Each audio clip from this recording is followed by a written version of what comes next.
ರೊಟ್ಟಿ ಪುಂಡಿ ಪಲ್ಯ ತಿನ್ನುವಾಗ ಚೊಲ ಇತ್ತು ಅನ್ನ ಉಂಡ ಶುಗರ್ ಬಿಪಿ ಹೆಚ್ಚಾಗೈತಿ ಈಗ ನಾನು ಒಂದು ರೊಟ್ಟಿ ಒಳಗೆ ಖಾರ ಈ ಥರ ರಾಗಿ ಮುದ್ದಿ ಜೋಳದ ರೊಟ್ಟಿ ಕಟ್ಟಿ ಹಾರ ಬಿಟ್ಟಿರಪ್ಪ ಎಗ್ರಸ್ತಿದ್ದೀರೇನೋ ಯಾಕ ಹೊಟ್ಟೆ ಬಂದೈತಿ ಮತ್ತೆ ನಮ್ಮಲ್ಲಿ ಎಣ್ಣೆಗಳು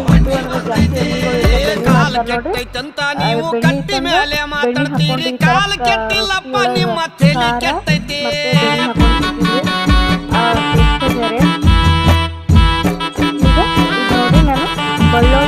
ಸಣ್ಣ ಸಣ್ಣ ಹುಡುಗರೆಲ್ಲ ಎಣ್ಣೆ ಹೊಡಿಯ ಕಟ್ಟಾರಪ್ಪ ಹಾಲು ಮೊಸರು ಅಂದ್ರ ಇವಕ್ಕ ವಾಂತಿ ಬರ್ತೈತಿ